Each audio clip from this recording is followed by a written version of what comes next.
Let's take a look at the final Sunday highlights from Paris, France. 7,000 people gathered around that opening tee. The U.S. trails by 4, the largest comeback in Ryder Cup history. 4 shots, and Jim Furyk sends out his big dog first.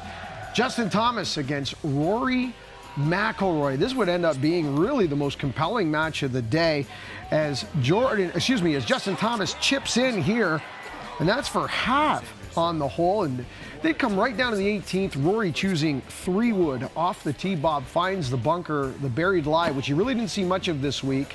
This is kind of over, really, when this shot didn't get out on the fairway. Certainly was over kind of there, and then hits the lip and finds the hazard on the way out. And Justin Thomas, really an American win and some momentum early with the point there against Rory McIlroy. Webb Simpson, there was a lot of question marks around Webb coming into this event. He ended up playing great.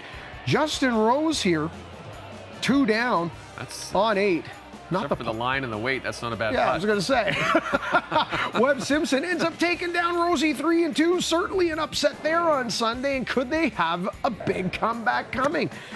Now, one of the lone bright spots on Team USA, Tony Finau, going up against Tommy Fleetwood, who was brilliant in team play with Francesco Molinari. And Finau, with certainly an upset. He was just a birdie machine on Sunday, Bob. He just made a ton of birdies, does the hula hoop there around the world. When those happen to me, they stay out. 6-4, and U.S. is within 1 point of Team Europe right now. This thing is tightening up, but Jordan Spieth never won a singles event in Ryder Cup play. This would be the story of the day. He gets run over by Thorbjorn Olesen, and now America would fall 2 back, and the afternoon session of the singles would not go as planned. Tiger Woods struggling, looking lethargic, like a zombie against Jon Rahm. Just looked like a zombie all week. This one doesn't even touch the hole, Bob. What's going down with Tiger? Not even close to the hole. And you get up here at the par 5, 9th, trying to get some momentum. Stripes this one from 256. Are you kidding me? Has someone finally woken up Mr. Woods? He'll finally show us some signs of what we saw last week at East Lake. 12 feet for eagle to get within 1. There's a Tiger fist pump. Where was that? First emotion all week. This guy was asleep for most of the week, it seemed like.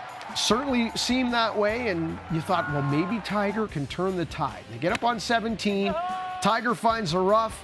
Rahm finds the edge of the fairway. He's 1 up with 1.5 holes to play, and this is how you put a nail in a coffin, Bob.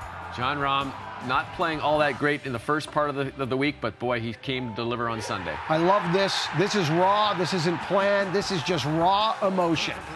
He doesn't know what he's going to do here. He doesn't know who to hug, but he beats one of his childhood idols 2-1. He was very emotional when speaking about this win after the match. Now, speaking of emotion, maybe the heartbeat along with Sergio Garcia of Team Europe, Ian Poulter going against world number 1, Dustin Johnson. And there it is. 2 up over DJ. DJ looking lethargic all week. And now Europe only within 1 point of retaining the Ryder Cup. The Azzurri, Francesco Molinari, who was undefeated coming into singles, 4-0 with Tommy Fleetwood. He would go up against a struggling Phil Mickelson, who sat the entire day Saturday, and that's just a glimpse of why. He couldn't hit a fairway, he couldn't hit a green, he couldn't make a putt. Now, here on the par 3. We thought there'd be a winning putt. Instead, there was a losing tee shot. A losing tee shot, and that tells you Phil's week. The hat off, the concession. Europe has won. Francesco Molinari, perfect. The embrace, the Azzurri 5-0. Europe wins the Ryder Cup. And I guess all is right in the Ryder Cup world again. Certainly on that side of the pond it is. An impressive win, an impressive display. U.S. not even in this one. 17.5 to 10.5. Thomas Bjorn celebrating with his team. Taking a look at how these matches rolled out in the morning. There was a bit of an American wave early there, Bob. Poulter kind of switching it up at the end, but the first 6 matches going a lot to Team USA. They worked hard. They gutted it out. Woods, obviously a big loss there in the middle of the day in match 4, and then the afternoon, forget about it.